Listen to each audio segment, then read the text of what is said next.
será predicado este evangelio del reino en todo el mundo, para testimonio a todas las naciones. Y entonces vendrá el fin.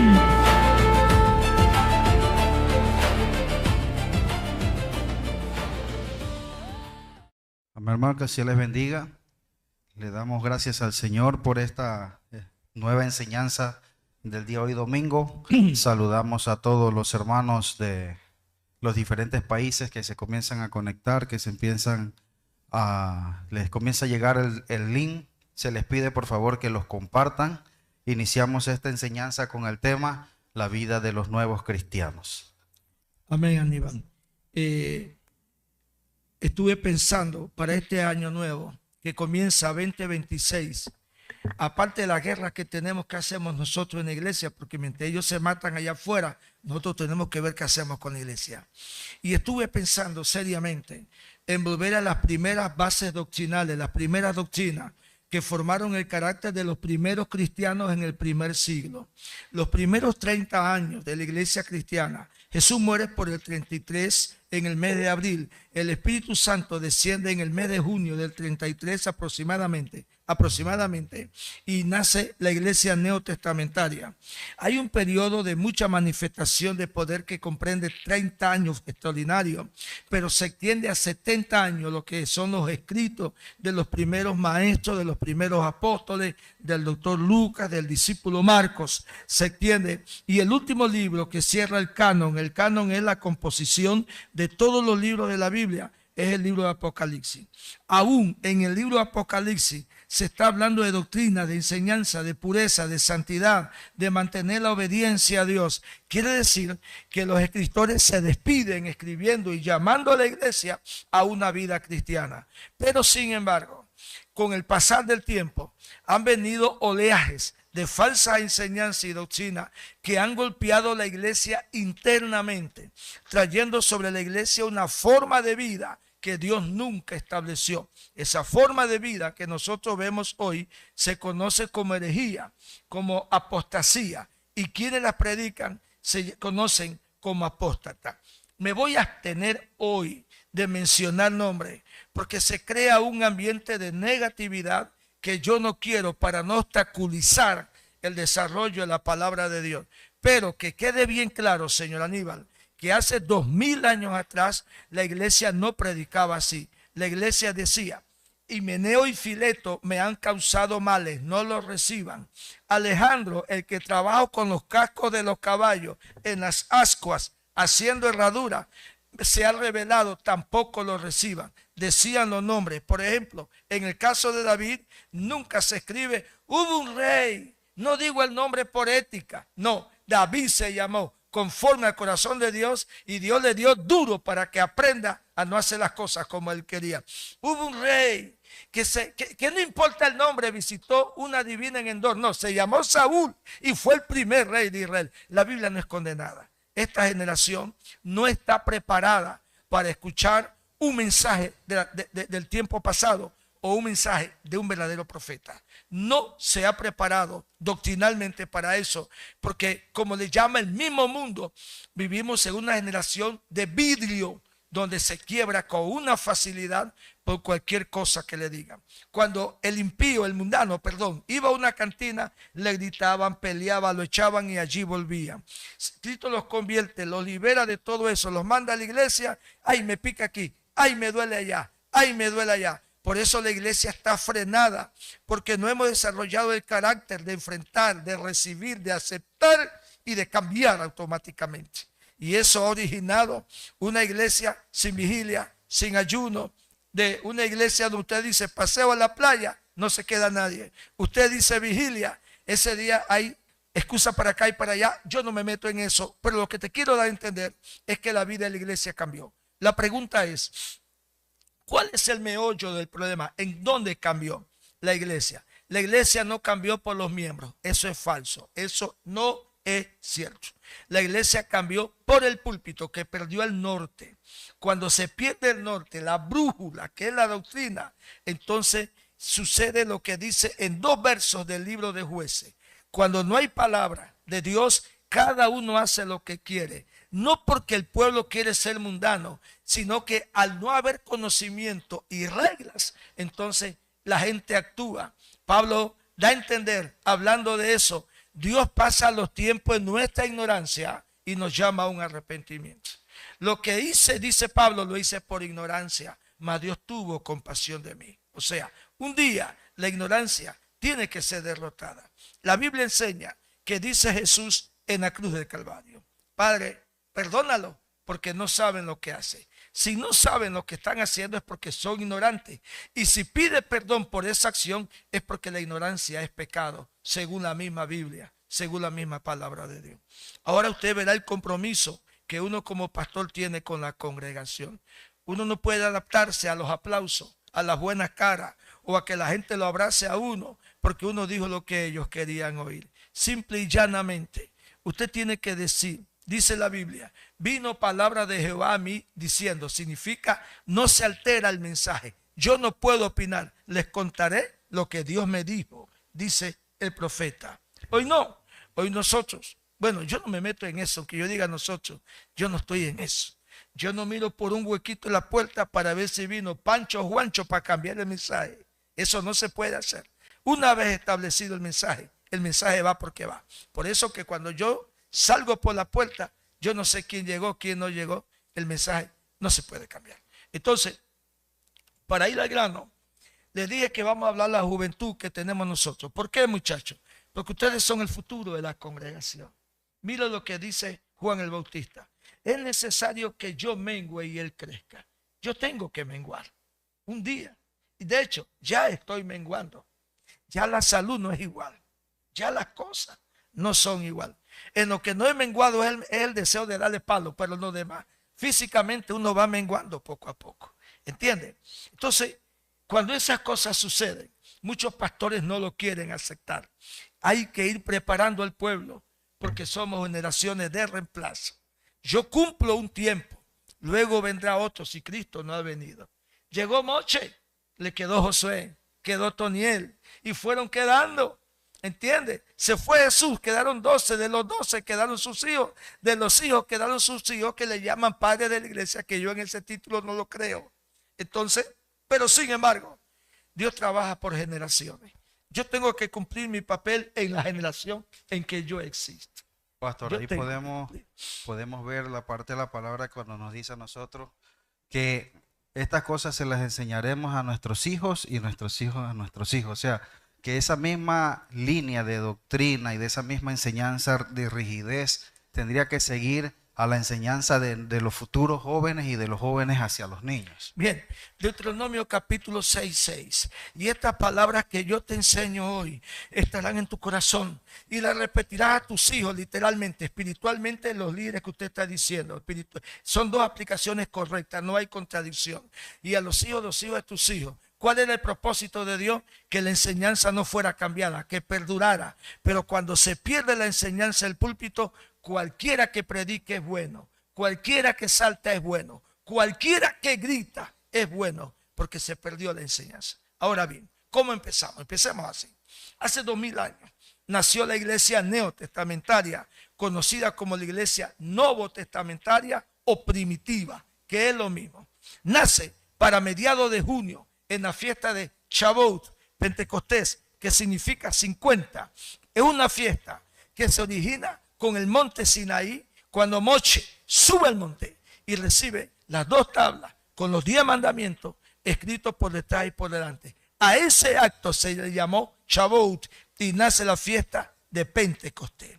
Pentecostés no tiene que ver nada con lengua ni con Espíritu Santo hasta ese momento. No tiene que ver nada.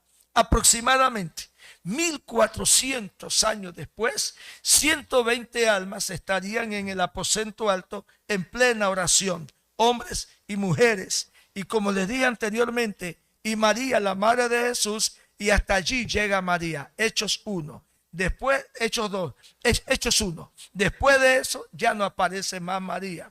Entonces, el Espíritu Santo, cuyo nombre en hebreo es Ruach HaKodesh, que significa soplo santo, descendió sobre ellos con lenguas repartidas sobre cada uno de ellos y empezaron a hablar en otra lengua según el Espíritu, que quede claro, según el Espíritu les daba que hablasen. La herejía actual dice, hable conmigo, hoy comienza la gente a hacer esas tonterías. Me da mucha lástima y mucha ira al ver cómo la gente manipula la ignorancia de los nuevos convertidos. Entonces, fueron bautizados en diferentes géneros de lengua. Entonces, ¿por qué género? Porque habían partos, Media, Elamita, Capadocia, Frigia, Panfilia, Egipto, Cirene, de todas las ciudades con diferentes lenguas, y decían, pero si estos son judíos, ¿cómo le oímos hablar en nuestras propias lenguas en las que hemos nacido? Quiere decir que allí había géneros de lengua. Y no Samalaya Kanda, Samalaya Kanda, Samalaya Kanda, que es lo que usted escucha hoy. Usted no tenga ningún problema, usted nada más llega Samalaya Kanda y dice, el hermano habla lengua. Y si su hijo dice Samalaya Kanda, papi, acaba de ser bautizado, porque esa es la moda que nosotros tenemos hoy antibíblica. Entonces, después de eso, a las 9 aproximadamente, Pedro se da de cuenta que la gente está hablando abajo, y el término que se usa en griego es murmurar, que significa hablar en contra de lo que están viendo. Y la gente decía, están borrachos, están ebrios.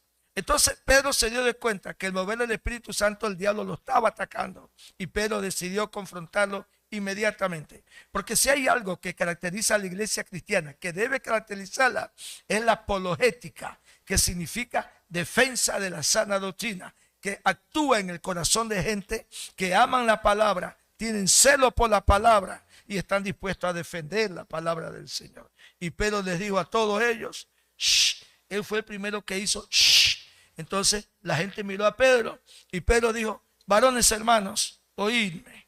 Y la gente hizo silencio en la calle y comenzó Pedro. Esto que está sucediendo no es casualidad. Esto lo profetizó el profeta Joel en el libro de Joel, capítulo 2, verso 28. El agregado de texto lo hago yo porque Pedro no sabía dónde estaba el texto, parece, y se lo olvidó. Yo sí sé. Le gano a Pedro en eso. Joel 2, 28. Y el Señor dice, en los posteriores días derramaré mi espíritu sobre toda la carne, y vuestros hijos, vuestras hijas profetizarán, vuestros jóvenes verán visiones, vuestros ancianos, y derramaré mi espíritu sobre toda carne. Y la gente escuchó. Al final del mensaje, en el 38 al 42, se compunge de corazón, se quebrantan.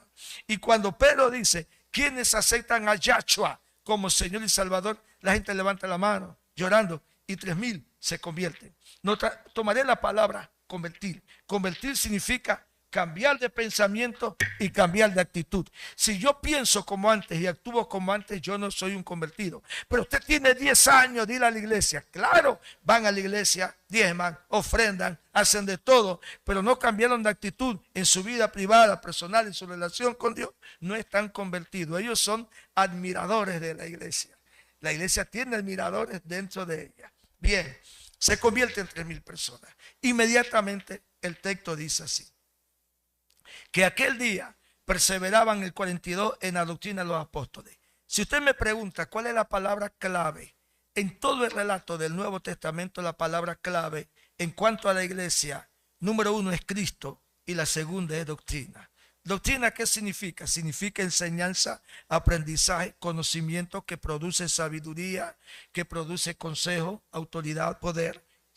Vino la enseñanza. Bien, ¿cómo fue la enseñanza? Número 1, perseveraban en doctrina. Quiere decir que para yo perseverar en doctrina tengo que sentarme a oír con respeto y luego que me voy sigo estudiando, porque perseverar en doctrina involucra amor. Cuando tú enamoraste a tu novia, que hoy es tu esposa, yo creo que tú fuiste perseverante, pienso yo, pues no fue como el otro, se enamoraron a primera vista, vamos a casarnos. Usted tuvo una lucha interna, externa, muy fuerte para los primeros tiempos, pienso yo, ¿verdad? Entonces, es un asunto que mira, que yo me caso contigo, yo te compro esto, y la muchacha calculaba, no, muy barato, tienes que subir el precio, entonces usted trataba de ganarse. Entonces, la doctrina. Ahí había una insistencia. En eso. En una insistencia de continuar. Sí. O sea, así mismo es la doctrina. Así mismo. Hay que seguir insistiendo. La experiencia es extraordinaria, hermano. Ahora sí estamos hablando. Sí, ahora sí estamos hablando. Él mismo cuenta sus experiencias personales, hermano. El hombre, Dios, hermano, lo que él quiere decir en síntesis, que así como uno ama a una dama y persevera en enamorarla, En los caminos de Dios la perseverancia es mayor, porque se está jugando su salvación, la eternidad de su alma, entonces es mayor. Y como se trata de eternidad del alma, hay que saber enseñar. ¿Qué enseñamos primero? Número 1, perseveraban en doctrina. 2, en el partimiento, en la comunión unos con otros. Quiere decir que se le enseñó a vivir como gente. ¿Por qué? Te explico, hijo. Porque estaban los judíos de sangre nata y estaban para ellos los judíos mezclados o de sangre diluida. ¿Por qué se dio el de sangre diluida? Porque para el 585 Sargón invade Israel y se lleva casi todo el pueblo y lo mezcla con los gentiles. Y para el 612, todavía antes de Sargón, antes de Cristo, Nabucodonosor invade y hace lo mismo y se van diluyendo. De allí nace el movimiento samaritano que se odiaba con los judíos, Juan 4, el cual Jesús les llevó a predicar el evangelio. Como ellos no aceptaban los samaritanos y ellos tenían que ir a Jerusalén, ellos daban la vuelta por 3 semanas para evitar a los samaritanos. Pero como Jesús no tiene ningún odio con los samaritanos porque no le han hecho nada, él pasó por todo el centro, les predicó, hubo un movimiento tremendo de Dios y siguió su camino. Porque uno no debe detenerse. Cuando tú tienes conocimiento y la doctrina, el sentimiento, el odio y el rencor de otro que lo lleve él. Nosotros somos libres de caminar, de respirar, de hablar y de vivir sin llevar demonios ni carga de nadie. Somos libres. Cada uno lleva lo que por voluntad propia quiere. Y se les enseñó a convivir como hermanos. Luego el partimiento del pan, la cena del Señor. Pero antes de la cena del Señor, ustedes se me van a portar como gente y tienen que dar fruto. Luego la cena del Señor, perseveraban en oración y en alabanza. Porque ¿de qué sirve que ore y alabe si tú y yo no podemos vernos? No tiene sentido. Entonces primero la doctrina purifica al hombre, lo enseña a vivir entre hermanos y luego le enseña a adorar a Dios. Notemos, 1, te purifica. 2, te enseña a vivir en comunidad. Y 3, entonces sí, nos pusimos a cuenta Isaías 1, 16, 17 y 18. Ahora vamos con Dios. Inmediatamente vino la palabra de Dios y comienza con los primeros cristianos. Y es así como vemos en Hechos 3, manifestación de poder. En Hechos 4, el diablo se levantó, persigue la iglesia. Hoy no voy a profundizar todo eso, si no tengo tiempo para para enseñar a esta gente que está sentada delante. Luego vino Hechos capítulo 5, Ananías y Zafira se pusieron de mentirosos. La mentira es un mal en la boca de las personas. Hablaba de que Ananías y Zafira iban, pero su boca no estaba convertida. Pero vamos más profundamente. El Mesías dijo que de la abundancia del corazón habla la boca. Si la boca está enferma, el corazón está canceroso entonces. Luego de Hechos 5, viene Hechos 6. Como creciera el número de discípulos, tomaré la palabra discípulo. Búscalo por favor. Todos muchachos, Hechos capítulo 6, versículo 1, por favor, en voz alta. Dice así: en aquellos días, como creciera el número de los discípulos, hubo murmuración de los griegos contra los hebreos. Punto. En aquellos días, ¿cuáles días, Aníbal? En los días en que Ananías y Zafira murieron por disciplina, porque Dios aborrece la mentira. La Biblia habla de la mentira, y cuando la Biblia se enfoca en la mentira, enfoca al padre de ella. Y primera de Juan dice que la mentira, el papá de la mentira es Satanás. El papá de la mentira es Satanás. Entonces, eso es doctrina bíblica. Entonces, lo que Dios da a entender, que si Satanás es padre de mentira, quienes la practican son hijos. Mira el título que usa, padre. Quiere decir que son sus hijos los que la practican. No hay hombre mentiroso en la tierra. Mira, te voy a decir la verdad. Cuando uno se propone no mentir, uno se propone no mentir. Simple y llanamente es así. Usted no puede decir, es que no le digo la verdad. Yo creo que Amarili te llamó o te mandó un mensaje de verdad, y eso se llama un mensaje verdadero. Entonces, es allí donde nosotros nos entendemos bien, cuando la verdad es puntal en nuestra boca. ¿Me estás entendiendo? Es puntal en nuestra boca.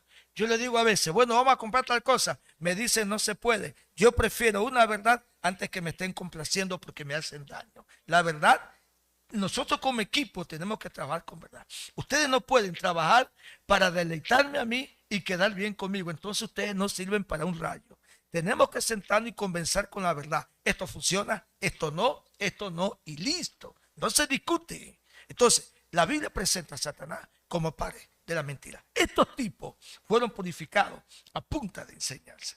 Como creciera el número de discípulos en aquellos días en que Ananías y Zafira se los llevó Satanás por andar de mentiroso. En aquellos días cuando la doctrina era fuerte en la iglesia. En aquellos días cuando los primeros cristianos se les enseñó a vivir como gente, no como perro y gato, que te chismeo, que mira el otro, que mira el otro. Eso es fiesta, no en el reino de Dios, sino en el infierno. En aquellos días Dios mandó un crecimiento. Pero ¿cómo Dios va a hacer crecer la iglesia si la gente está de luto? No, señores, se murió Ananías y Zafira.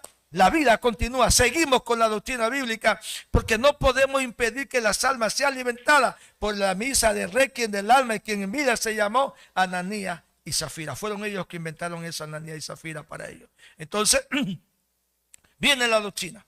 En medio de todo ese ambiente, viene el crecimiento de la iglesia y Dios envía discípulos. Como creciera el número de discípulos, significa que Dios tocaba a Pancho, a Juancho, a Sancho, porque tenían corazón de discípulos, tenían hambre de aprender, de crecer, y fueron llegando a la iglesia. Pero en aquellos días la iglesia estaba practicando el amor al prójimo en mayor intensidad, y habían viudas que no tenían nietos, ni hijos, ni marido. Por eso la Biblia ordena, el apóstol Pablo, que viudas de menos de 60 años no le acepten, porque después, en el deseo de tener un hogar, sentirse solas, que es lógico, se casan. Entonces, y si tienen hijos, que las mantengan. Por eso dije que esto tiene que ver con los jóvenes, su crecimiento espiritual. Si tienen nietos, vean a su abuela, pero no la pongan de carga en la iglesia. Deme. Ese es un espíritu miserable. Entonces, hubo murmuración, porque escogieron personal hebreo, judío, para servir mesas. Entonces, ante una injusticia, el diablo siembra una murmuración. Le explico. Nuestras debilidades son usadas por el diablo para destruir lo que Dios está haciendo. ¿Me estás entendiendo? Nuestras debilidades son usadas por Satanás para destruir lo que Dios está haciendo. Entonces, venía en base del chisme y la murmuración, la destrucción de la iglesia.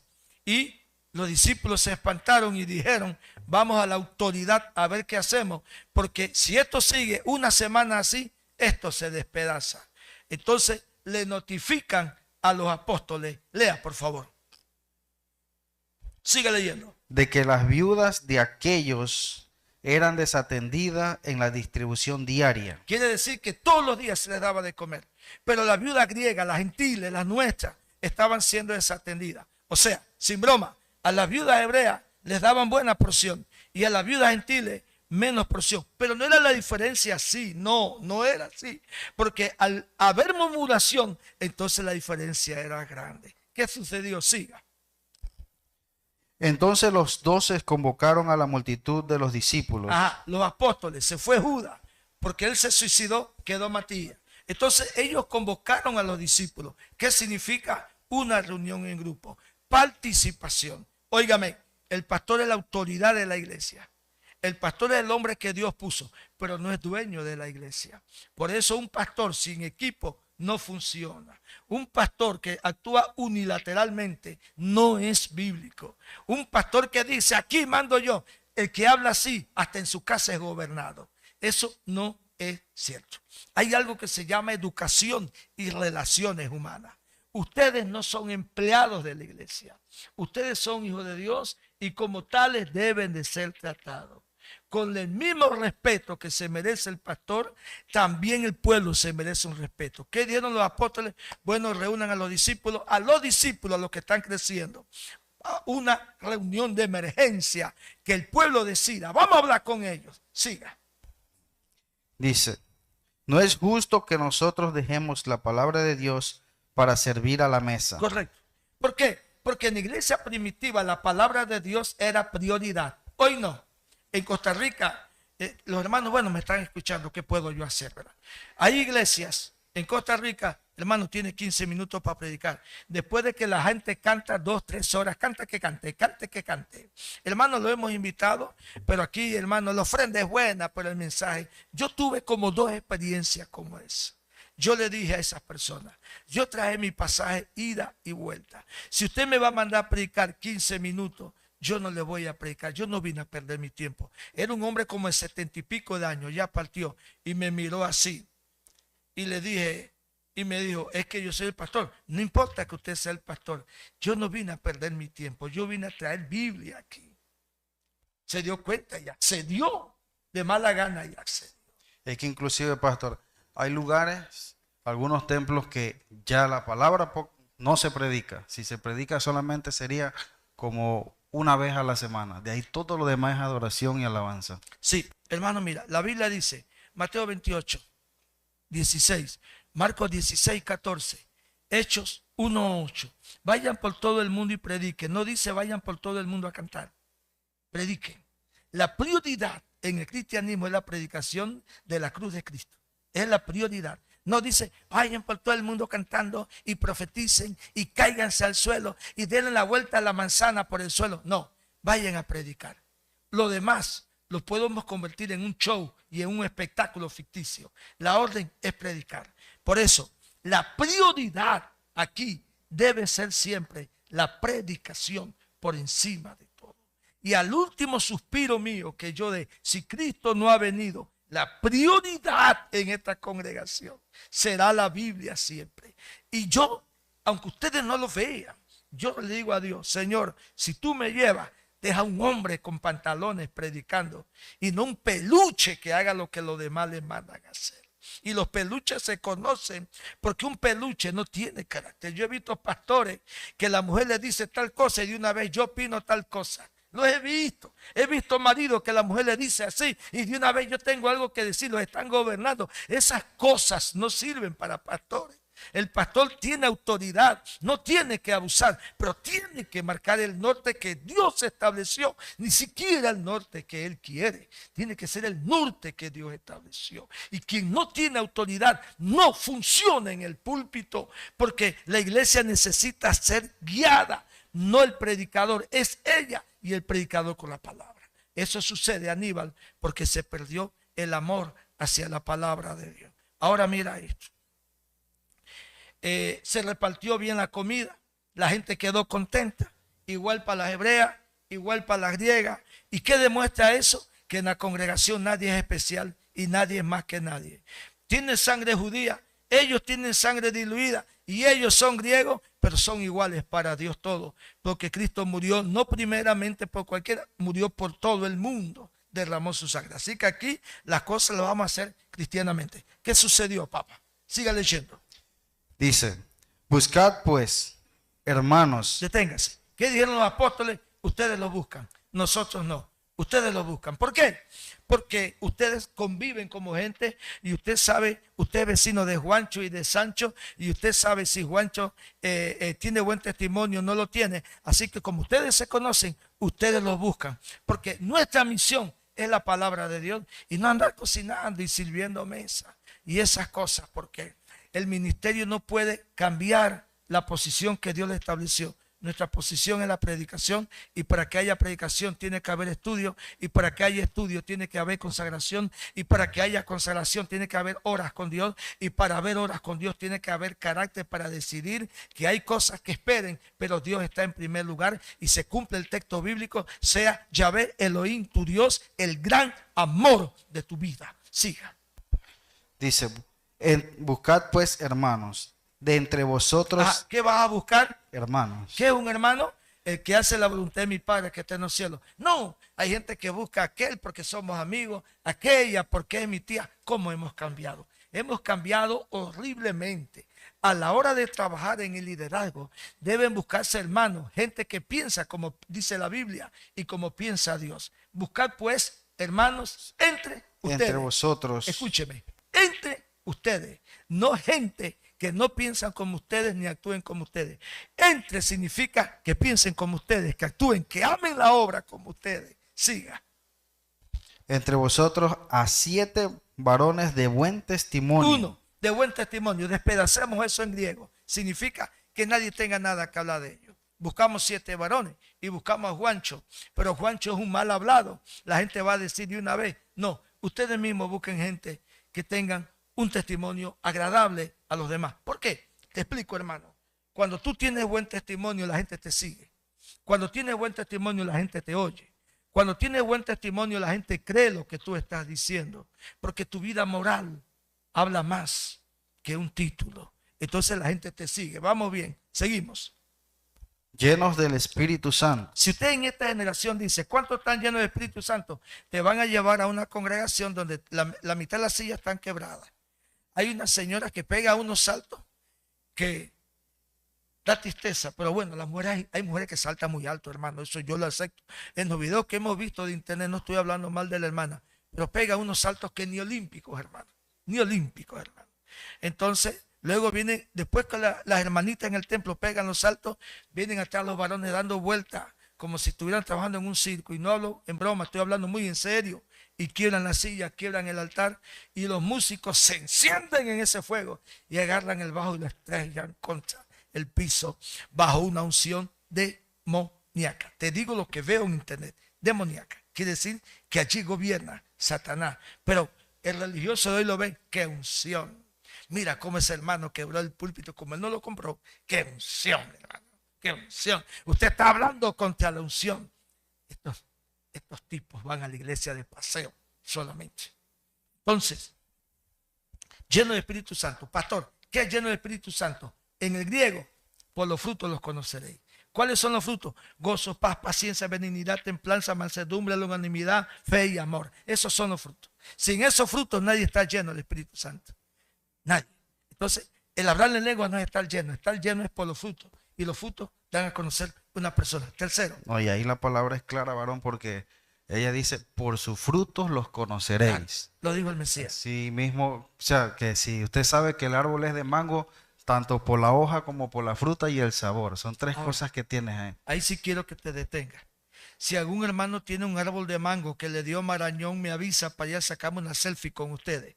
Yo voy, no importa el gasto que tengamos que hacer. Siga leyendo, varón. Sé que anexando ahí, los frutos tienen que darse en todo tiempo. En todo tiempo. Amén. Ajá, tomaré la palabra en todo tiempo, ¿sí? Salmo capítulo 1. Bienaventurado el varón que no anduvo en consejo de malos, ni en silla de chismosos se ha sentado, sino que en la ley de Jehová se deleita día y noche. Será como árbol plantado junto a corriente de agua que da su fruto en su tiempo y su hoja no cae. Siempre se mantiene. Siga leyendo. Dice, lleno del Espíritu Santo y de sabiduría. Bien, busqué la palabra sabiduría en griego, ¿saben?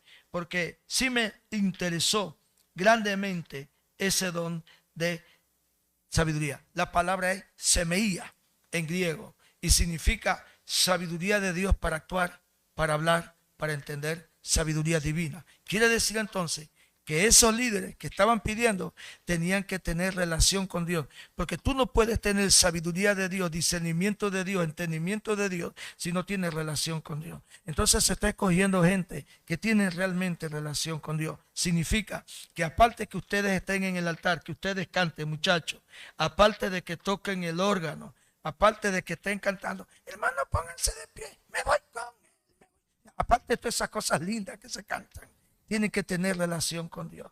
Si nosotros cantamos bonito y alzamos la mano, lo hacemos como buenos profesionales, pero ser profesional no es ser espiritual.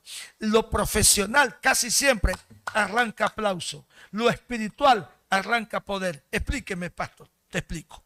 Y le dijeron, y dijo Eliseo, traedme un tañedor, un instrumento, uno que tocaba instrumento de cuerda. Y mientras el tañedor se tocaba, el Espíritu de Dios descendió y había profecía. Quiere decir, muchachos, que a través de la música Dios puede moverse. Hay que ir hacia allá, hacia allá. Y para llegar allá hay que tener relación con Dios, vida espiritual hay que tenerla. Veamos otra. Ese es el Antiguo Testamento. Vamos al Nuevo.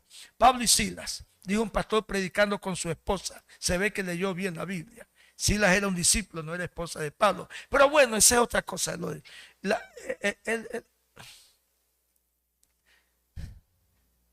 Escúchame, paréntesis. Dijeron que Maduro es el único hombre que da ejemplo a los esposos, que carga a su esposa por todos lados. Anocheció en Venezuela y amanecieron los dos en Nueva York. Yo pienso que eso debe ser así. En ese caso, aquel pastor diría lo mismo, porque Pablo llevaba a Silas a todas partes, en las buenas y en Amada estaban juntos cuando interpretó que era su esposa. Estos tipos sabios, ¿verdad? Yo no sé qué hacen, pero el mundo está lleno de ellos y yo no puedo ir contra ellos. Entonces, estando presos, vino los textos del capítulo 16. A la medianoche oraban y cantaban. ¿Por qué? Primero oraban y después cantaban, porque la oración prepara el terreno para la manifestación de Dios en la alabanza y la adoración. A mí me gusta que ustedes oren, pero realmente cuando ustedes vienen a la iglesia, no deberían ensayar en la mañana, porque ya se ensayó supuestamente 4 o 5 horas mínimo los sábados. Entonces, ¿a qué vienen? Deberían venir temprano y lanzarse en el altar en oración para que el Espíritu de Dios se mueva en alabanza. ¿Me están entendiendo, muchachos? Les dije que el mensaje era para ustedes, con todo el cariño y mucho, pero mucho amor para ustedes. Tiene que haber oración. Si ustedes tocan bonito y ustedes cantan y ustedes no tienen oración, su alabanza no vale absolutamente nada. Tiene que haber relación con Dios en todo el sentido de la palabra. Entonces, cuando venimos, Padre, aquí seguimos. En la madrugada, a 4 de la mañana, pastor, aquí estamos. Mira, no, que pastor, mira a Dios, usa la alabanza, toca los corazones, pon fuego en nuestros labios. Señor, mira, y comienzan a hablar con Dios. Llegan aquí. Entonces, después, 10 minutos antes del culto, preparan todo y estamos listos. Pero la oración bíblicamente sostiene y atrae el mover de Dios. A la medianoche, ellos oraban y cantaban. Un terremoto rompió esas cadenas nada más, partió las paredes que habían allí y como si tuviera llave abrió todas las puertas y bajo el poder de Dios ningún preso se escapó. Ellos se sentían libres en medio de la alabanza y la oración. La alabanza debe provocar liberación en el corazón de las personas. Los presos deben de ser libres. Al músico que me está escuchando a la distancia, ¿usted cree que porque usted es un profesional usted es necesario en la iglesia? Usted es necesario en una orquesta mundana, usted es necesario en un conjunto mundano, usted es necesario en una salsería mundana, pero en la iglesia se necesita gente de oración sosteniendo cada instrumento de música, llevando poder de Dios que enfrenta, contrarresta los poderes del diablo en los aires. Eso es lo que se necesita realmente. Yo que hago con profesionales, el hombre toca el piano, el otro toca batería y puede que sea el mejor baterista, pero eso no garantiza el mover de Dios. Ustedes tienen que tener vida espiritual, tienen que tenerla independientemente, tienen que hablar con Dios. Señor, cuando yo voy a cantar, que no me aplaudan, yo no quiero aplauso, quiero lágrimas corriendo por la mejilla de la gente. Eso es lo que la Biblia enseña en el Nuevo Testamento. Pero eso de que cantamos una canción, un aplauso, esas cosas a mí, eso es lo que me tiene enfermo a mí, esas cosas. Debo dejar de ver a esa gente, ¿sabe? Bien. Lleno de Espíritu Santo. Y sabiduría. Y sabiduría. Don de Dios. Para hablar, entender, discernir. Eso es sabiduría. No andar gritando. Siga. A quienes encargaremos de este trabajo. Que era un trabajo. No una vagabundería. Es un trabajo. Todo lo que hagamos en la obra de Dios, Dios lo mira como un trabajo. Y Dios no le debe un centavo a nadie. Es el que mejor paga.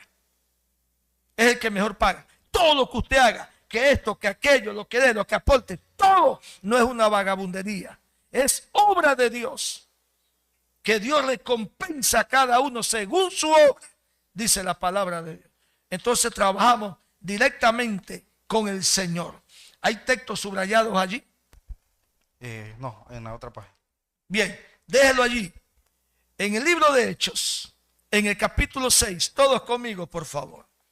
Libro de Hechos. En el capítulo 6.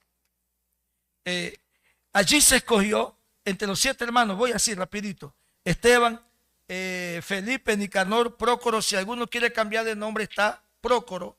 Si algún hermano pues quiere cambiar de nombre y piensa, pues si cambio de nombre mi novia me va a querer más, Prócoro. ¿Oyó? Ya saben, esa muchacha va a quedar como loca con ese nombre. Entonces, Parmea, etcétera, etcétera, etcétera. Los escogieron, ¿correcto? Como diáconos. Ahí nacen los primeros diáconos. ¿Qué es un diácono? Según la idea de muchas personas. Bueno, un diácono está para barrer, para trabajar, y los demás que somos equipos, como se enseña en el capítulo 2, no, lo hace el diácono. No, Escuche. Un diácono bíblicamente es comparado en algunos casos con los que predican. Un diácono estaba en ese tiempo para servir correctamente las mesas, ¿correcto? Bien. Pero el diácono de aquel entonces no era cualquier tipo de diácono. Hoy los diáconos, hoy no voy, hoy me quedo, hoy voy a hacer esto. No, era diferente. Eran tan llenos de Dios que Dios empezó a elevarlos de diáconos al nivel ministerial. Hoy no. Estuve viendo un culto. En esta noche, en primer lugar, vamos a llamar a los apóstoles. Fulano de tal, venga, reciba su diploma. ¡Qué tontería! ¡Qué tontería! Después, ahora llamemos las profetas. Y había una señora ahí que no tiene gobierno. Y decía, fulana de tal, y pasaba a buscar diploma de profeta. Y no profetizan nada. No le cuente a nadie lo que estoy diciendo. Pero no profetizan un racho. Y después, ahora llamamos al maestro, como si estuvieran en un concurso de Miss Mundo, qué sé yo. Y pasó un bobón allí a recibir el papel de esto. La enseñanza vuelve a la iglesia. No tienen nada. Ninguno de ellos es apóstol y ninguno de ellos es profeta. No tienen señales de ninguna clase. Y pasa el 8, ahora viene el maestro. ¿Sabía usted que la figura más brava de los 5 ministerios es el maestro? ¿Sabía usted? Porque cuando todos esos tipos se enferman con herejía, el maestro tiene la obligación de enfrentarlo a punta de doctrina bíblica. Entonces la gente se mata. Yo soy apóstol. Yo soy apóstol. A mí me nombraron apóstol. El maestro tiene la capacidad de enfrentarlos a todos y decirles, ustedes están mintiendo. La figura más importante en una iglesia es la enseñanza, el que enseña. Por eso se les llama yara. Se les llama yara en hebreo, didaskalos en griego y didaski en arameo. Porque una iglesia sin enseñanza no camina. Canta bonito, salta bonito, diezma bonito, ofrenda bonita. Pero la vida espiritual no la da ni el dinero ni la música, la da la enseñanza. Es lo que da la vida espiritual a una persona. Entonces, ellos pasaron y una congregación enorme, un auditorio bonito, te digo, bonito. Pero me quedo con cielo raso y todo. Un auditorio hermoso para un evento como ese y la gente aplaudiendo las mentiras que estaban pasando con corbata y con saco. ¿Entiendes? Entonces, en el tiempo de antes era diferente. Lea, por favor. Y Esteban, lleno de gracia y de poder. Y era un diácono. Gracia. ¿Qué gracia? Significa regalo inmerecido. Entonces, son dones de Dios que son regalos que el hombre no se merece. Entonces Esteban, ¿de qué estaba lleno? De los dones de Dios. Era un diácono, hijo. Era un diácono. Es un hombre lleno de los dones de Dios. Hoy diácono es cualquier parche. Era un hombre lleno de los dones de Dios. Hablemos con Biblia en mano. Siga. Gracias. ¿Qué más? Hacía grandes prodigios. Lea de nuevo, por favor. Y Esteban, lleno de gracia y de poder. Y de poder. Y de poder. Dunamis. Explosión. Era un hombre explosivo. No en mala crianza, sino en poder de Dios. Óigame. Y estamos hablando de un diácono. ¿Qué tipo de enseñanza había antes que formaba este tipo de jóvenes? Esteban no tenía 60 años. Esteban no llegaba a los 30. Era un joven, pero lleno de las bendiciones de Dios y de poder de Dios. Siga. Hacía grandes prodigios y prodigios. En griego, manifestaciones sobrenaturales de Dios. ¿Qué cargaba Esteban? Manifestaciones sobrenaturales de Dios. Entonces, ¿dónde se enfoca eso? En un evangelista. Entonces, quien asciende al hombre ministerialmente es Dios, no un culto especial con diploma para apóstoles, profetas, mentirosos, chacales y de todo. No, es Dios quien levanta al hombre de acuerdo a su consagración. Es Dios que dice, le voy a dar conforme a su corazón, conforme a sus cualidades. No es la iglesia, no es la iglesia, es Dios quien pone los parámetros en su iglesia. Ronnie Chávez, se me olvidó, ya menté al tipo este. Bueno, Ronnie Chávez escribió en su página web, nosotros los apóstoles somos los que le marcamos frontera a la iglesia. Yo me quedé así, pero me agradó por lo que vino. Un ministro español le mandó enseguida, no señor, La frontera de la iglesia no la marcan los apóstoles, es el Espíritu Santo. Le hace Hechos 16. Pablo quiso ir a Frigia, Panfilia, el Espíritu se lo prohibió y lo mandó a Macedonia. Entonces la frontera la marca el Espíritu Santo. ¿Hasta dónde han llegado estos tipos que serán autoridades que le pertenecen al Espíritu Santo? ¿Por qué mejor no presentan señales? Hermano, si tú me dices que eres apóstol, yo no te voy a creer porque me enseñes un título de la denominación nacida en United States, Estados Unidos. No, muéstrame tus señales. No me muestres diploma, ni saco, ni corbata. Muéstrame tus señales. ¿Qué está mostrando Esteban allí? Poder de Dios, señales de Dios. El ministro debe de tener señales. A los apóstoles de mentirilla que tenemos aquí en Chiriquí, ¿dónde rayos tienen las señales? Está como el otro que metió el carro en un estacionamiento donde dice silla de rueda y le preguntan, ¿usted tiene silla de rueda? Dice el otro, no, pero se me quedó. Se les quedó las señales a esta gente. ¿Dónde están las señales? Hermano, mira, escúchame esto. Si Chiriquí tuviese un solo apóstol, esto estaría revuelto. Esto estaría revuelto. Si aquí hubiese un evangelista nato, veríamos las señales de un Esteban y de un Felipe. Sigue leyendo. Grandes prodigios y señales entre el pueblo. Grandes prodigios y señales. Lo voy a sintetizar todo. Grandes manifestaciones del Espíritu de Dios. ¿Dónde? Entre el pueblo. No dice bonitos títulos en la congregación, no. ¿Dónde está la grandeza de un ministerio? En su respaldo de Dios. ¿Y cuál es el respaldo? Manifestaciones sobrenaturales de Dios. Y hacía entre el pueblo. ¿Qué significa entre el pueblo? Que no estaba sentado en una hamaca comiendo y bebiendo, sino que se familiarizaba, salía el pueblo a predicar y a buscar el respaldo de Dios inmediatamente. Y como lo hacía entre el pueblo admiraba ese ministerio. Era un muchacho. No era un adulto. Muchachos, esto es con ustedes. Y no en el sentido de broma ni nada. Es con ustedes. Ustedes pueden soñar. Mire, usted toca el piano. Usted canta, la otra canta, el otro toca batería. Pero no se queden allí. Aspiren a que Dios manifieste respaldo con ustedes. Aspiren a eso. No se queden en cantar y alabar a Dios. Todo eso es importante y a mí me gusta. A mí me gusta, a mí me fascina. Pero no se queden allí. El hecho que ustedes sean músicos no quiere decir que Dios no los eleve a otros niveles. Todo va a depender de la vida espiritual.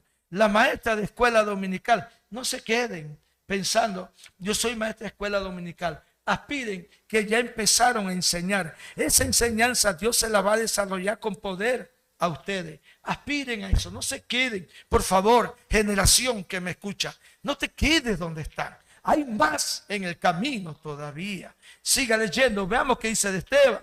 Entonces se levantaron unos de la sinagoga, llamada de los libertos. Llamados los libertos. Explico. Eran esclavos romanos que llegado el tiempo fueron liberados, ya sea por el tiempo de compromiso o porque compraron su liberación. Entonces, cuando ellos fueron liberados, ellos se hicieron parte del Imperio Romano y ellos trabajaban la artesanía, ebanistería y otras cosas y fueron parte del desarrollo económico del pueblo. Ese grupo creó un movimiento religioso llamado los libertos, los cuales luego se unirían a los fariseos, que eran la secta más rigurosa del judaísmo, para enfrentar al cristianismo. Y en este caso van a enfrentar a un hombre, número uno, uno solo. Dos, era un muchacho solamente. ¿Correcto? Bien, siga. Y los de Cirene. Los de Cirene. Cirene es la esposa de Cirene. Siga. De Alejandría. De Alejandría, el primo. De Cilicia. Siga. Y de Asia. Ajá, todo lo que es Asia Menor en ese entonces. Siga. Disputando con Esteban, pero no podían resistir la sabiduría y al espíritu con que hablaba. Me detengo ahí. Escucha, Aníbal.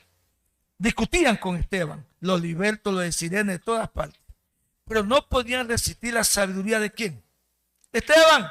No llegaba a 30 años. Era un diácono. Si los diáconos conocían tanto que el Espíritu de Dios tomaba su lengua, ¿cómo serían los maestros y los apóstoles de aquel entonces? Si un diácono estaba tomado por Dios con una sabiduría que silenciaba toda la artillería que el diablo tenía, ¿cómo serían sus maestros en ese entonces? Esto es extraordinario. Hoy ni siquiera un líder está a ese nivel de Esteban.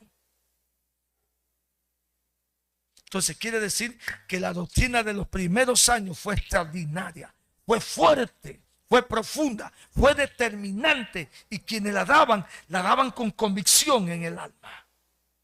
No de que, dígale a su lado, dígale que es como el otro que llegó a una iglesia más grande aquí en Panamá, no voy a decir el nombre porque sea un secreto. Y dice, hermano, mi mamá me pegaba y me lastimaba. Dígale al que está a su lado, mi mamá me lastimaba. Este man está enfermo. Y también lo que le decían al otro, mi mamá me lastimaba. Lo escucha la vieja y es mentira. Son tontos. Eso no es predicar. Eso es no tener nada que dar a esa iglesia grande. Llegó un profeta.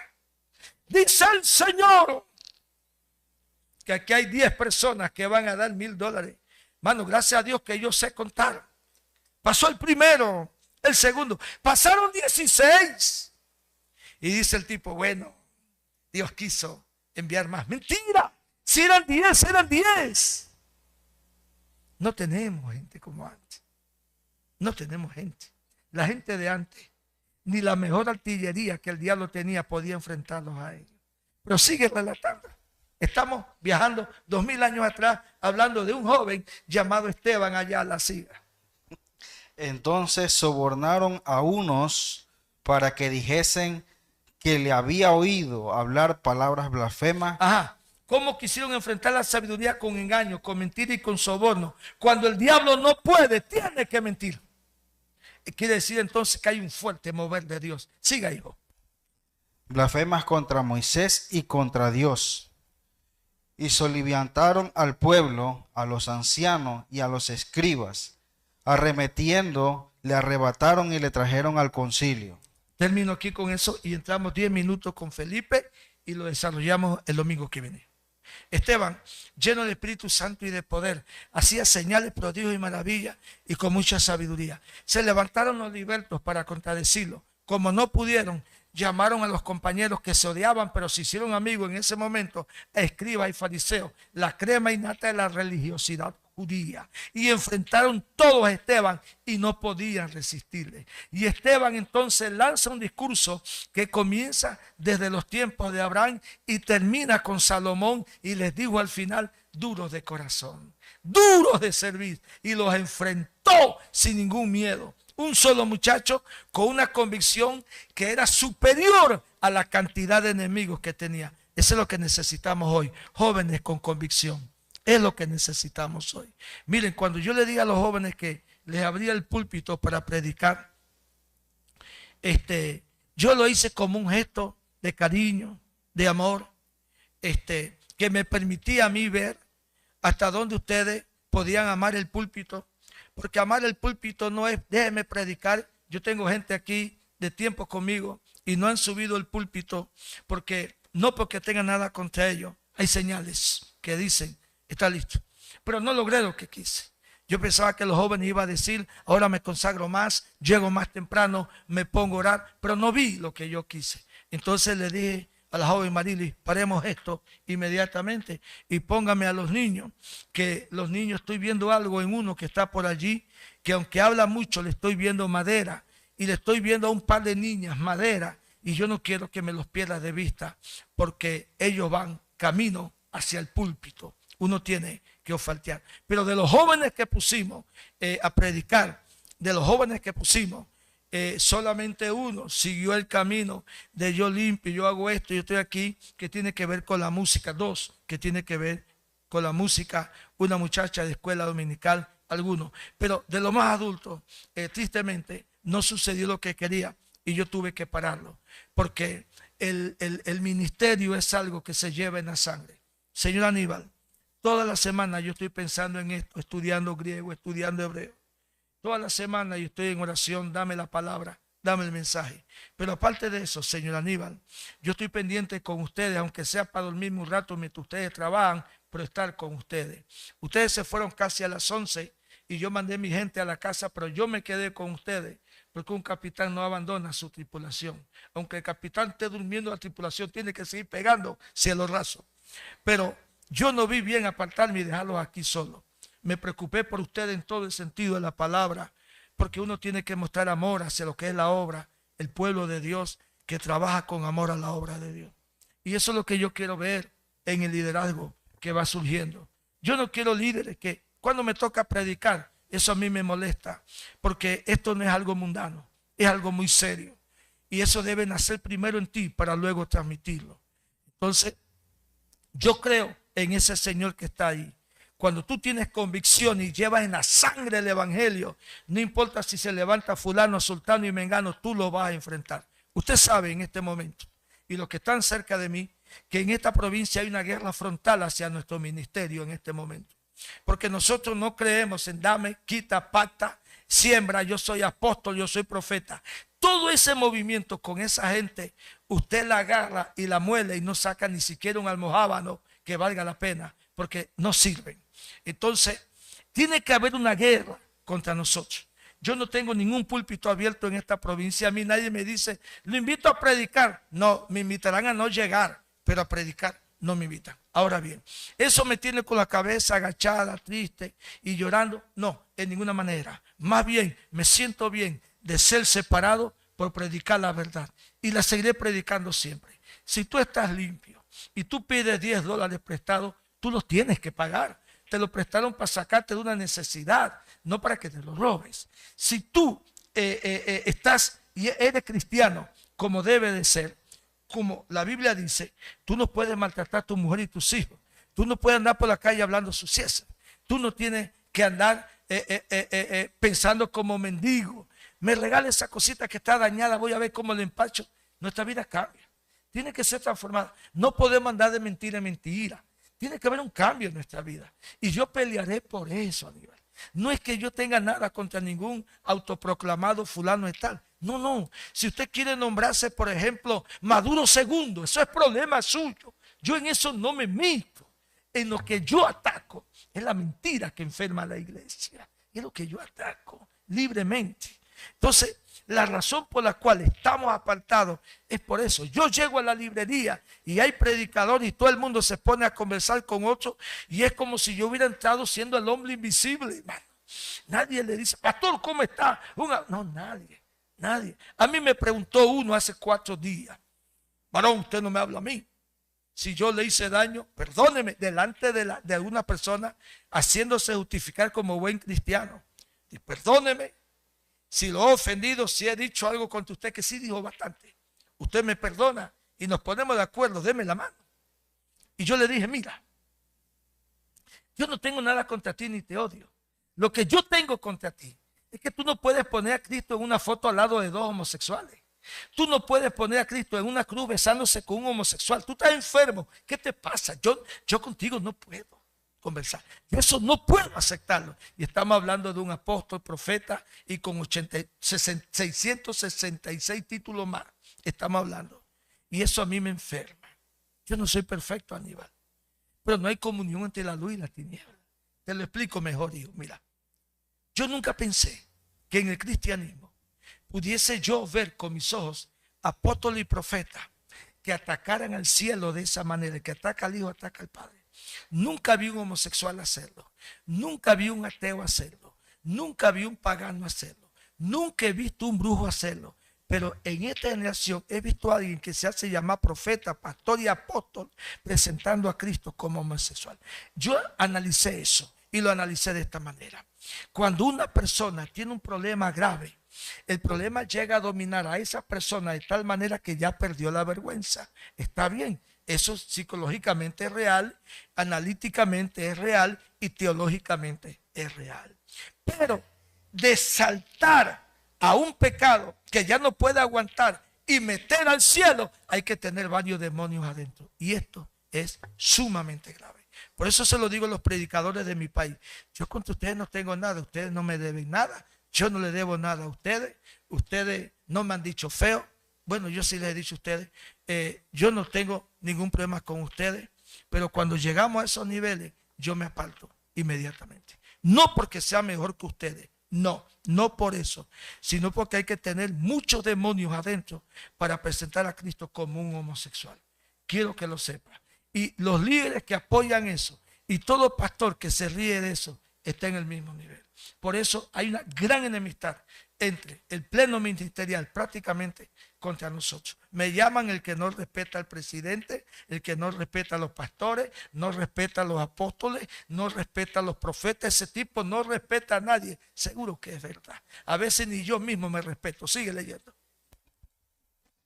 Dice, pero no podían resistir a la sabiduría y al espíritu con que hablaba. Un diácono, hermano, un diácono. Si ese tipo tenía santa sabiduría y lanza un discurso desde Abraham hasta Salomón, ese tipo comía escritura como nadie. ¿Dónde están los líderes hoy, los diáconos que comen Biblia como nadie? Que cuando usted los escucha, todo lo que escuche, texto, texto, texto, texto, texto, texto. Ese tipo no existe hoy. No existe hoy. Así como dice Deuteronomio 28:13, el modo de la escritura y el estudio lo habla ese texto, pero el resultado de él es que hasta que caigan o se vayan. Mientras que la escritura sea y de esos dos resultados, de que vengan a los pies del Señor o se vayan enojados, estamos predicando Biblia. ¿Verdad? El texto comienza así, en el 10:28. Porque la palabra de Jehová será enseñada así, línea sobre línea, renglón tras renglón. Un poquito aquí, otro poquito allá, hasta que caigan de espaldas y sean quebrantados. Un poquito acá y otro poquito allá. Busqué ese mensaje en la Biblia y fue exactamente el de Pedro en Hechos 10. Tomó Joel, tomó Salmo, tomó un poquito la vida de Cristo y 3,000 se caen a los pies de Dios inmediatamente. ¿Y quién era Pedro, hijo? Un hombre que venía a negar a Cristo. Lloró ante él y fue restaurado. Y sale para afuera como un toro embravecido. Tomaré la expresión toro embravecido. ¿Sabían ustedes que hay gente que analiza los toros en el corral? Cuando sale el torero a torear el toro, hay toros, a los toros le meten una forma de flecha, unos chuzos arriba en el lomo, se lo meten. Entonces hay toros que se echan para atrás por no querer ser heridos. Esos toros no los dejan vivir, apenas tienen la oportunidad, los matan. El mismo torero. Pero hay una especie de toro que cuando más barandillas le meten, se pone más bravo, tira caballo abajo y tira todo. Y dice el dueño, no me lo maten. Ese toro tiene casta. Hay que sacar cría de él. Tiene casta. Casta tuvo la primera generación. Se enfrentan a toda la oposición. Los están matando y todavía van echando para adelante. Era una iglesia de casta. Nos falta eso en el día de hoy. Hoy no, hoy nos quejamos de todo. Me dijo esto, me dijo aquello, me dijo lo otro. Si fueran toros, el dueño dijo, pásenlo por la guillotina ya. Siga leyendo, estamos terminando. Dice el 13, y pusieron testigos falsos que decían, este hombre no cesa de hablar palabras blasfemas. Punto. Entonces, los enfrentó, decidieron apedrearlo. Esteban dijo, veo el cielo abierto y al Hijo del Hombre sentado a la derecha del Padre. ¿Quién está hablando allí? Un diácono. ¡Wow! Un diácono. ¿Cómo andaban esos tipos? Que el cielo se les abría a la hora de partir. Es algo extraordinario. Y lo mataron a pedrada. Y la Biblia dice, y durmió Esteban. Y hubo un gran llanto. Y lo llevaron a enterrar a sus familiares. Ese día se desató una persecución contra la iglesia, salvo los apóstoles que se quedaron en Jerusalén. Y los hermanos salieron predicando el evangelio por Samaria y todas las ciudades donde iban. Y entre ellos, el segundo diácono, mencionado en Hechos 6, llamado Felipe, de repente aparece en el camino, bautiza un eunuco, pero Felipe va más allá, llegó a Samaria. Vamos al capítulo 8 y veamos la introducción para ir terminando. Y estamos hablando a los jóvenes, a los músicos, maestros de escuela dominical, maestras de escuela dominical. Usted me va a decir, sí, pero dicen que las mujeres no predican. Dejen esa gente hablando eso. La Biblia dice, derramaré mi espíritu sobre toda carne, y vuestros jóvenes y vuestras jóvenes profetizarán, hablarán mensajes proféticos y el Espíritu Santo mienta a hombres como mujeres y yo me voy por allí me voy yo. Y yo creo que si Dios levanta una mujer para predicar, entonces Dios la va a usar y yo no soy nadie para condenar a una persona que abre la boca para salvar almas. Dios me libre que yo haga eso. Libro de Hechos, capítulo 8, por favor. Empezamos. Y Saulo consentía en su muerte. En aquel día hubo una gran persecución contra la iglesia. Bien. Y Saulo consentía en la muerte de Esteban. O sea, le tiraron la vestimenta a los pies de Esteban. Y alguna gente dijeron que allí está la prueba de que el Espíritu de Dios trató con Pablo porque Pablo tenía la vestimenta de Esteban a sus pies. No, eso no es brujería. No fue por eso. Dios le dijo había un discípulo en aquel tiempo llamado Ananías y Dios le dijo, lo voy a llamar para que sepa cuánto se sufre por mi fe. Entonces ya había un plan preconcebido. Bien, pero déjemelo allí. Entonces, en ese movimiento de yo huyo, Felipe llega a Samaria. El segundo diácono, ¿correcto? Veamos qué sucedió. Un ángel del Señor habló a Felipe diciendo. ¿Qué verso es? El 26. 8:26. 8:26. Un ángel del Señor habló a Felipe diciendo, levántate y ve hacia el sur, por el camino que desciende de Jerusalén a Gaza, el cual es el desierto. Entonces él se levantó y fue, y sucedió que un etíope, eunuco, africano, que servía como tesorero a la reina de Candace, el Espíritu Santo le dice, acércate a ese eunuco y le explicas algo. El eunuco iba leyendo, como oveja fue llevado al matadero delante de sus trasquiladores. Eso se encuentra en el libro de Isaías, capítulo 53. Felipe le explica la escritura desde ahí hasta Cristo. El eunuco es impactado. ¿Qué impide que yo me bautice? Allí hay agua y dice Felipe, te bautizo enseguida, dice.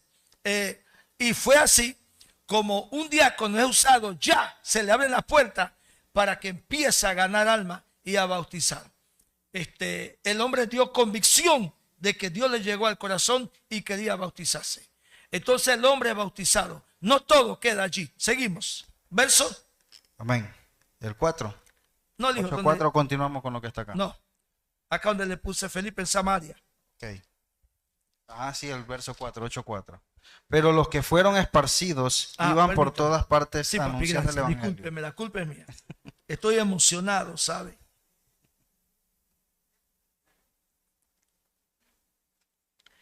Entonces,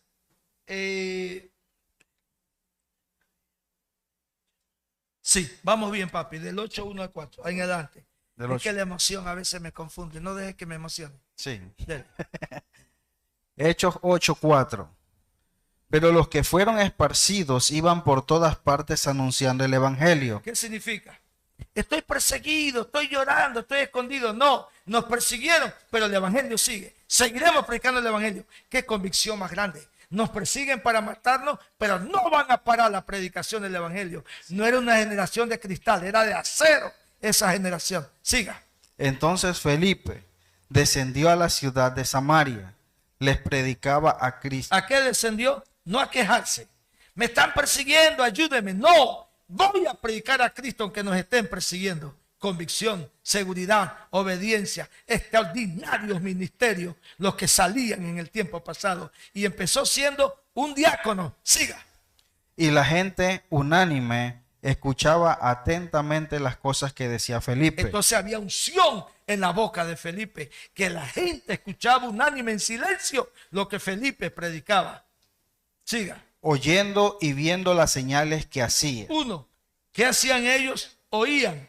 2. El mensaje que predicaba Felipe producía señales inmediatamente. Ese es el ministerio de un evangelista. ¿Dónde está ese tipo aquí? Yo he visto gente que grita, que empuja a los demás, pero no es una crítica contra ellos.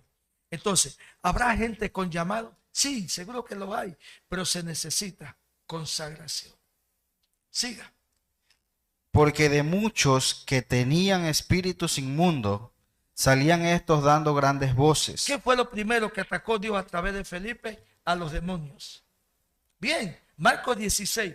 En mi nombre echarán fuera demonios. Después viene lengua, después viene esto. Quiere decir que estos ministerios son usados para patear las puertas del infierno inmediatamente. Los demonios no resisten a estos tipos. A mí me dice alguien, yo soy evangelista.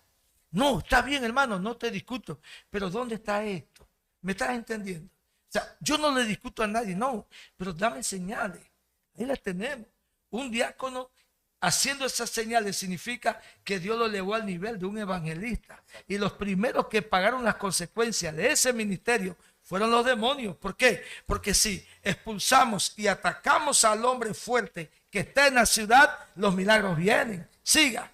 Y muchos paralíticos y cojos eran sanados. ¿Cuántos paralíticos se levantaban? Mire, así, rapidito.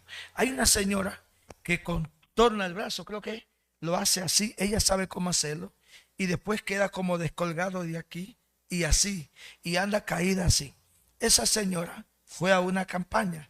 Le ponen cámara y un pastor comienza. Y usted comienza a sanar. Y la doña comienza a descontorsionar el brazo porque ya tiene la práctica. Y comienza y comienza. Y la gente aplaudiendo. ¡Póngale la cámara! Y la gente aplaudiendo y la gente aplaudiendo. Y hasta que quedó el brazo sano. La gente quedó sorprendida. Pero los vecinos que la conocían dicen, no, si ella lo hace cada vez que nosotros se lo pedimos. Entonces, después que salió esa campaña, se fue a otra y se llevó el brazo todo nada. Y de nuevo comenzó allá y el otro allá. Milagro, aplaudan al Señor, una ofrenda especial. Ellos saben que es falso. Ellos saben que es mentira. Lo que quiero decirte es que los milagros de estos tipos son varios, permanentes, continuos. Usted sabe lo que es que alguien se pare de una silla de ruedas y comienza a brincar. Tiene que haber poder de Dios allí. Tiene que haber. ¿Y quiénes son? Puros muchachos. Felipe era otro muchacho también. ¿Qué les quiero decir con ustedes? Sueñen con eso. No se queden donde están. No se queden. Yo quisiera tocar música, pero ya el tiempo no lo invierto en eso. Y eso les queda a ustedes. Pero sueñen con eso. Ustedes como jóvenes, sueñen que Dios los puede llevar a ese nivel. Ustedes no son menos que nosotros. Ustedes, los jóvenes, todos los que están conmigo aquí, ustedes son la generación de reemplazo. ¿Me están entendiendo? Son ustedes los que tienen que llevar esta obra adelante. Nosotros arreglamos todo esto, pero es para ellos. Nosotros compramos todo esto carísimo, pero es para ellos. No es para nosotros. ¿Entienden? Nosotros somos la generación del sudor, de la lucha. Ustedes son la generación de la cosecha. Aprovechen todo lo que Dios les da. Tengan convicciones en su corazón. Y se lo dice un hombre que aunque sea rechazado en esta provincia, no le reculo un centímetro a nadie. Mis convicciones son más grandes que todos los concilios que hay en este país. Mi convicción dice no robarás. Y robar es quitarle al pueblo compacto lo que ellos tienen, que tanto les ha costado. Robar es decir, comenzó el 2026, vamos con todo el salario como primicia para que en este año nos vaya bien. Eso nunca se dio en la iglesia neotestamentaria y eso no se practica. Eso es convicción. Y si yo tuviese mañana que decírselo en la cara, en una entrevista a los predicadores y maestros más grandes de este país, yo no tengo problemas con eso. Y no esperen decir, ahorita cuando vea la cara de ellos va a temblar. ¿Acaso que la cara de ellos me asusta? La verdad es la verdad y se le dice al que sea. Es que es del concilio tal. A mí que me interesa. Puede ser de Marte, de Júpiter. Nadie está por encima de la Biblia. No robarás y punto. No robarás. No codiciarás nada de tu prójimo. No tiene por qué codiciar la cadena, el carro, la casa, los porteros. No tiene por qué codiciar lo que no es tuyo. Quebrantamos ese mandamiento de Éxodo 20 y hoy andamos codiciando, varón, siémbreme ese carro, varón, siémbreme eso, pero nunca dice, varón, regáleme una pala para trabajar. Eso no lo dicen. Siga leyendo. Y muchos cojos eran sanados. Así que había gran gozo en aquella ciudad. Muchos sanados. ¿Había gran qué? Gozo. ¿Sabe qué está diciendo el griego? Había avivamiento. ¿Qué avivamiento en griego? volver a vivir. Significa la vida vino a ese pueblo cuando llegó Felipe. Quiere decir que un evangelista, un despertador de alma, o alguien que lleva vida a las ciudades, no ruina, lleva vida.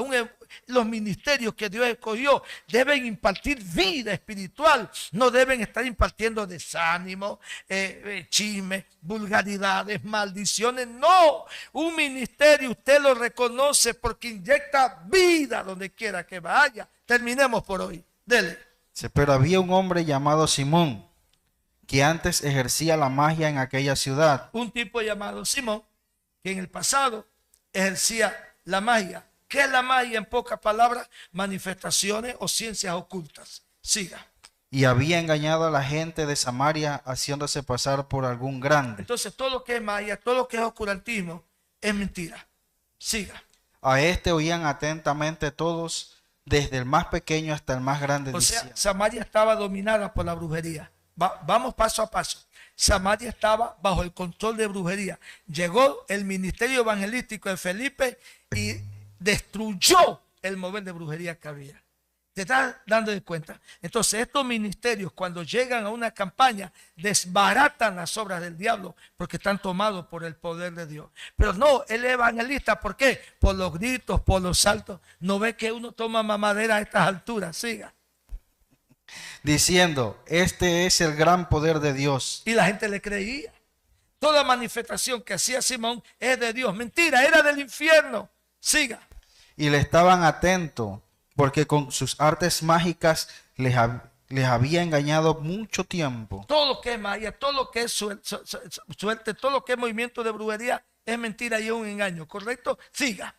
Pero cuando creyeron a Felipe, que anunciaba el evangelio del reino de Dios, entonces el pueblo dominado por brujería hasta que llegó el evangelio del Señor. ¿Y qué sucedió? Milagros, demonios saliendo, la gente atenta, porque el evangelio es poder de Dios para salvación a todo aquel que cree. O sea, no existe en el mundo espiritual ningún poder que esté por encima de la predicación del evangelio. Ahora te das cuenta por qué el diablo quiere muchas cosas menos predicación, porque donde hay predicación el diablo tiene que recular hacia atrás, por el poder de la palabra de Dios. Siga. Dice, el evangelio del reino de Dios y el nombre de Jesucristo. Se bautizaban hombres y mujeres. También creyó Simón mismo y habiéndose bautizado, estaba siempre con Felipe. Y viendo las señales y grandes milagros que se hacían, estaban atónitos. Estaba atónito, cerremos. Lo que se dio cuenta que todo lo que él manejaba era inferior a lo que estaba viendo en Felipe. Escucharon los apóstoles en Jerusalén que el evangelio llegó a Samaria y Samaria estaba bajo un poderoso avivamiento de Dios, que es un evangelista sembrador de avivamiento. Y dijeron en reunión, vamos a apoyar el ministerio. ¿Qué dijeron? Vamos a apoyar a Felipe, no como hoy. Y mandamos al hermano para la zona indígena. ¿Y qué va a comer? No, él come mono, iguana por allá. Estamos en este momento en una nueva dieta y todo. No, hay que apoyar los ministerios que van saliendo. No es una indirecta, es para usted. Líderes de organizaciones que mandan predicadores a morir al campo de batalla. Esposas con 3 piedras para ver si cocinan, a ver qué comen los hijos. Mientras que los líderes de arriba botan comida, botan manjares. Es para ustedes que tienen que darle cuenta a Dios por lo que están haciendo. Apenas el evangelio llegó a Samaria, los apóstoles dijeron, enviemos una embajada. Y cuando llegaron a esa embajada, Simón, no comprendiendo bien, quiso comprar el modelo, el poder que llevaban los apóstoles. Y Pedro los confrontó, lo atacó y lo mandó a arrepentirse, porque el evangelio no es un mensaje donde no te digo esto para que no te enojes, no te digo aquello para que no te moleste. No, aunque seas recién convertido, te veo en hiel de amargura, en prisiones y en cadenas. Simón, tú no has nacido de nuevo, tienes que cambiar o el infierno te está esperando. Ese mensaje se perdió del púlpito en el día de hoy. No le hables así porque el hermano se va a enojar. No puede ser. Somos confrontadores. El cristiano es confrontador. Tenemos que defender la doctrina. y orar a Dios por manifestaciones de poder. Tenemos que tener convicción en el alma, aquí adentro. Si la Biblia dice, Jehová tu Dios es el gran amor de tu vida, Él tiene que serlo. Si la Biblia dice, orate en todo tiempo, con toda oración y súplica en el Espíritu, perseverando en ello, para que se haya hallado firme, tenemos que creerlo. Si la Biblia dice, la mujer déjese crecer el cabello y no se lo deje como si fuera un raso en entrenamiento para el ejército, déjese crecer el cabello. Pero yo me pongo velo, póngase una sábana si quiere. El velo de la mujer es el cabello largo. Pero yo tengo un pacto nazareo como hombre, por eso uso el cabello largo, y eso no existe. El pacto nazareo no existe en este tiempo. Usted se deja crecer el cabello por mundano, no por pacto nazareo. Tenemos que apegarnos a lo que la Biblia dice. Hablar verdad unos con los otros. Tenemos que ir a la palabra de Dios. Seguir la paz y la santidad con todos, sin la cual nadie verá al Señor. Tenemos que seguir allí. Amad a vuestro prójimo. Tenemos que seguir allí. Hijos, obedeced a vuestros padres. Tenemos que enseñarle a ellos. No podemos salir de aquí y tragar a los padres en el hogar. Padres, no exasperéis a vuestros hijos. No los provoquen a ira. Tenemos que saber tratar a nuestros hijos. No debáis nada a nadie, sino el amaros los unos a los otros. Tenemos que vivir de esa manera. Honrad, obedeced a las autoridades. Yo obedezco a las autoridades. Yo las obedezco, hermano. Aunque tengamos un pichón de dictador. Pero yo obedezco a las autoridades. Y yo no odio a ese man. Pichón significa que acaba de nacer. Que no está viejo. Vamos a orar en esta mañana. Inclinen su cabeza, por favor. Padre, te doy gracias en esta mañana, en el poderoso nombre de aquel que fue a la cruz, derramó su sangre y pagó mi deuda en la cruz del Calvario. Lo menos que podemos hacer es predicar y anunciar las verdades de aquel que nos llamó de las tinieblas a su luz admirable. Lo menos que podemos hacer es guiar a aquellos que necesitan la guianza de tu verdad a través del Evangelio. Y siendo ellos guiados, nosotros cumplimos con nuestro compromiso y nuestra responsabilidad. En el Evangelio de Juan 17, Jesús dijo, oro no solamente por ellos, sino por los que habrán de creer en ellos. Hoy oro por ellos y por todos aquellos a los cuales le hablarán la palabra, sea en la escuela, los niños, en el colegio, los jóvenes y también en la universidad. Que tú pongas fuego en la boca de ellos, porque hoy hemos predicado a los futuros Felipe, a los futuros Esteban, que habrán de llevar despertamiento donde quiera que ellos vayan. Yo creo de todo corazón en eso. Lo creo con todo mi corazón. Que todo joven que viene aquí sea alegre, sea más quieto, más tranquilo, no importa. Llega aquí bajo un plan divino, un plan de Dios. Cumple el plan con ellos. No importa la forma en que ellos lleguen a la iglesia, pero hay un plan con cada uno de ellos. Y tú guardarás en completa paz aquel cuyo pensamiento persevera en ti, porque en ti ha confiado Yahvé mi Dios. Bendigo a tu pueblo a la distancia. Lo bendigo, Señor. Bendigo la nación también de Venezuela, que en este momento aspira y sueña con mejores días. Bendigo esa nación. Y que cada venezolano, cristiano o no cristiano, que nos ve en esta mañana, entienda que hay que orar y decirle a Dios, perdona el pecado de la maldición que se dio contra tu pueblo. Nosotros no la aceptamos. Nosotros te amamos y amamos tu palabra y tu nación. Oramos por los hermanos de Cuba que están esperando una liberación. Todos nacimos para ser libres. Un regalo del cielo.